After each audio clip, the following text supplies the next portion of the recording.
Bank of New South Wales.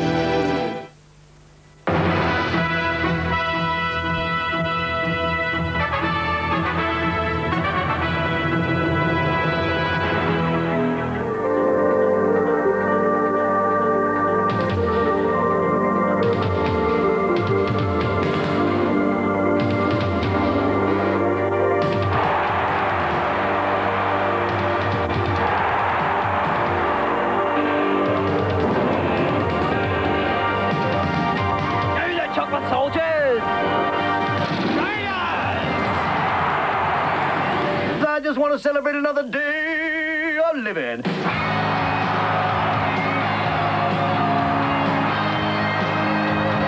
We're now Roy, as far as I'm concerned. Up the pen. Go Big Mel. I'll fight and I'll win. The sound's strong. Bless you, Governor!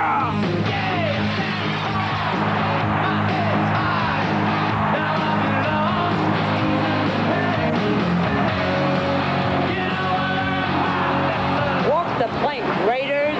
Pain made me strong. And all my strength is growing. I know what's right. I know what's wrong.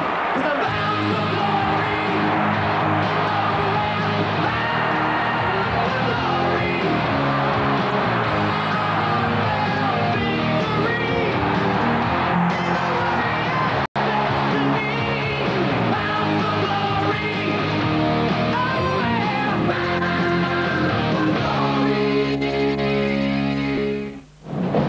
Hello and welcome to the big day, 1990 Grand Final, Winfield Cup, State of Origin, Bank replay of this match. It'll be an absolute gasser. Now, the weather is going to be very, very good. We've got a fairly slight breeze coming in from the northeast. The harbour, of course, looks magnificent this morning. We've got all the boats and everything all out there. And I assure you this is going to be a day to remember. We've got also a massive crowd of people going to be in attendance here. They're not here at the moment, as you can see around the ground perhaps. We've got a reasonable crowd here at the moment, but football's still only 45 minutes away. This is my 34th Grand Final that I've seen. I've worked on 28 of them, and I'm still a great enthusiast for the game. I'm still looking forward to seeing this match, which I think will be an absolutely great game. An interesting statistic comes out of this Grand Final. Canberra have got 3 grades in the Grand Final. In the under-21s, it's Canberra against the St George side. That starts at 10:45. Reserve grade, Canberra against Brisbane. That starts at 12:40. And the first grade, the one that we're all waiting for, Canberra against the Penrith side, and that's at 3 p.m. It'll be an uninterrupted coverage, and you'll see every little nuance, every little thing that goes on in the game of rugby league. There'll be great entertainment on throughout the afternoon and the latter part of this morning. There'll be singers, there'll be dancers, there'll be all sorts of tableaus and pageants. It'll be a very, very entertaining period, I can tell you. Now, the coverage goes wide. Let me tell you where it goes. We go to Brisbane, Canberra, Melbourne, Perth, Adelaide, New Zealand and New Zealand Sky Channel, and on delay it goes to these countries: UK, France, United States of America, Japan and New Guinea. So you can see rugby league in the latter part of the 80s and the early part of the 90s is zooming off to greater and bigger success than it's ever had before. The Kangaroos are going to be selected immediately after the game. This is a tense time for all the players, I can know from my own experience. But this is going to be different because the Kangaroo side will be selected almost straight away after the Grand Final is over. So it'll be just a bit of a waiting time. We know that 17 players are certain. They're the ones that toured New Zealand, except for the injured Roberts. There'll be some doubt about the other players. We've all got our fingers crossed for our different favourites. I went to the Kangaroos reunion yesterday, a marvellous reunion of all the old Kangaroos. There were marvellous stories told, great anecdotes. None of us scored a try under 100 yards, so we're all great tries, and we all beat many people as we sidestep our way through. But that's the way rugby league is, and the Kangaroo camaraderie is absolutely magnificent. Okay, that's enough from me for the moment. I'll be back intermittently throughout the afternoon to give you, pardon me, updates on the way the score is going in different grades, and also giving awards for the under-21s, the reserve grade and the first grade. Now let's go to Graham Hughes, who's down there outside the main entrance. Yes, good morning everyone. A very busy main entrance, Rex, and as you were saying, the stadium not filling up quite yet. Well, it's going to fill up pretty quickly. Everybody out here for a long day of entertainment and great rugby league action. If you're watching at home today, live and exclusively on the 10 network, well, you'll see it all three grades. We'll be bringing you as much of the colour and atmosphere as we can. And in fact, we're going to continue to cover as much as everything is happening around this great city of Sydney this morning, including some grand final breakfast. In fact, the Radio 2UE breakfast this morning is on out the AJC Function Centre. Our man is out there also. Good morning to Ian Maurice. Well, thank you, Graham, and good morning, everybody. Yes, the AJC Centre is the site for the 2UE Grand Final breakfast, and it gives the opportunity for a lot of people to get a free feed once again. And we have three gentlemen in front of me here who are partaking in the free feed, and Mr. Ray Hadley, who is the sports director for 2UE, and of course their ace football caller. Good morning, Ray. Good morning, Ian. You work in the media, you know nothing's free in the media. That is absolutely true. Now, Ray, on a grand final day, there are millions of people all around Australia wanting to know the answer to this question that I'm about to ask you. Are you ready? Has 2UE been sold? No one's got enough money just yet, Ian, but Bob and I are thinking about getting a consortium together. Okay. How's the breakfast? You haven't had it yet? No, we haven't got to the breakfast yet, but the one good thing I'd like you to point out, you'll be talking to John Raper in a moment.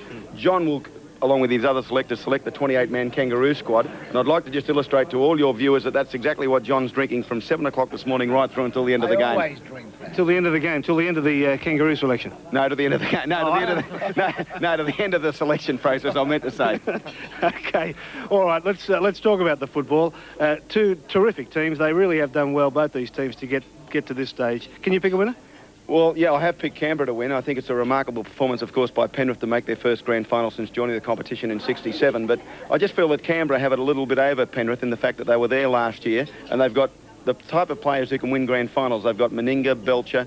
Ricky Stewart, I think, will have a sensational game today. I've tipped him in the Telegraph this morning to be the man of the match, and as such, I think he'll cement a place in this 28-man squad that John and the other selectors will name later tonight. I think Canberra probably by 6 points, but Penrith have done remarkably well to get as far as they have. And all of that, and he didn't draw breath. You notice that? That's the mark of a true professional, a man who was an auctioneer up until 1981 when some lunatic gave him a job in radio. I'd like to thank you very much for giving me that job too, Ian. I appreciate it. Thanks very much. Let's come over to Bob Fulton, who, of course, is coach of the Kangaroos. The team will be announced tonight. Bob, before we talk about the tour, can you pick a winner? Well, and I think it's going to be very, very difficult, but when you have a look at the two sides, they play contrasting styles of football, and we also saw the way the major semi-final was played with a 12-all draw and Penrith going away with it an extra time. But I agree with Ray. I feel that Canberra have been there and done that, and I think that Penrith might be struggling a little bit from an experience point of view, although they've got Chris Mortimer there, who's a player that has been there and done it. But overall, I think Canberra will be too strong, and I sort of don't like picking margins, but if you press me, I'd suppose 4 or 6 points. Okay, well, let's talk about... All right, well, Bobby Fulton with some comments there about Canberra to win the big one, the first grade grand final of 1990. Canberra, in fact, are in all three grades, the President's Cup, reserve grade and first grade. We've got a huge commentary team to bring you all the action today. Here's David Murray. He's going to introduce the man that will help him call the President's Cup. Good morning, Dave. Good morning, Graham. Good morning, everyone. And yes, we have got a very good commentary team to bring you what should be a very entertaining President's Cup grand final. Canberra up against St George, and Russell Fairfax watching the two teams throughout the season. They really have been the two best teams in President's Cup, and their display here a fortnight ago really was quite brilliant. It was a lot of fast movement of the football. Yeah, there certainly was. It was a great game, and I've no doubt today is going to be another example of youngsters playing great football. St George certainly dominated that semi-final through the forwards. But I can see Canberra, after a bit of a spell, did it a bit tough. 2 weeks of solid football now. We'll see them come right back into contention. Should be a very interesting game, but I still think Saints can win it through the forwards. Well, is it going to be a game played in the forwards, or are we going to see the ball swung wide? Both teams seem intent on swinging the ball wide here a fortnight ago and last week. Canberra, that's the way they naturally play their game. Well, I think the forwards will build a platform for the backs to work off. St George have a couple of fine young centres in Evan Savis and, of course, Shane Walker, who is a great player and probably the best kicker on the field. Brett Mullins and David Ball from Canberra certainly pose a tough assignment for the Saints guys. I think they should cancel each other out, and it basically will be the forwards who will win the match. Russell Fairfax will be joining me in the commentary box. Down on the sidelines we'll, of course, be joined by Billy Anderson, a man who's been very adept at watching a lot of these fellows come through the ranks, of course, through the Commonwealth Bank, and his years of teaching experience. Is there one player who you think might turn this game today? Well, in the semi-final, Dave, I thought that Priddle for St George was the dominant player on the field. His forces through the rucks, his ability to defend that play the ball area, I thought was outstanding, and I think he'll be the dominant man again. I've got to say, as far as Canberra's concerned, in the semi-final, the centre Mullins wasn't available. He was back last week against Parramatta. I was very impressed by him. He could well be a factor too. OK, join us for all the action at 11:15. President's Cup Grand Final, St George versus Canberra. And, of course, everyone has their own prediction of who might win the game. Here's a couple of them. I'm going for Penrith. I just feel Phil Gill's got them playing in such a way that they'll be inspired enough to come home with a bacon. Canberra have played well. I think the extra week's going to give Daly and all those fellas time to get those legs right. Stewart, but I just think Penrith have got their tails up and will carry it on. Well, I think the media all week will now install Canberra right where Phil Gould wants them to be, as red-hot favourites. But I think we could be promised one thing, that Penrith will not be as defensively shoddy as Brisbane were today. But then again, that's probably underselling the Raiders. They were magnificent today, and I've got to favour them. Well, I suppose I'm not going to be on my own when I say my heart says Penrith, but my head says Canberra. I think Canberra's display today was awesome, and if they can back up without injuries to key players, they'll be tough to beat next week. Well, probably I said at the start of the year I thought Canberra were the side to beat, and nothing's changed. I think they proved today that they're a very good football side. They've probably recovered from last week's loss, and from my point of view, I think they'll be very hard to beat next week. I think Canberra specials.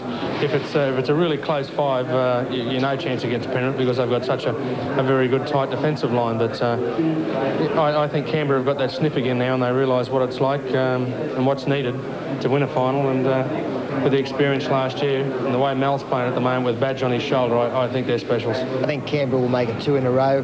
Not a lot between the two sides, both very good at putting the ball over the line, but I just think that defensively Canberra might be that little bit better, plus they do have probably a little bit more flair in attack, so I'll go for the green machine. And I think it'll be very, very hard to go past Canberra, but Penrith proved last week that they can push Canberra to the limit, and I suppose it comes back to the referee and his interpretation of the 5 metres. If there's a good 10, as there has been most of the year, I favour Canberra, but if it's a situation where it gets a little bit tighter, you probably have to go for Penrith. But gee whiz, I tell you what, it'd be hard to go past the Raiders after today.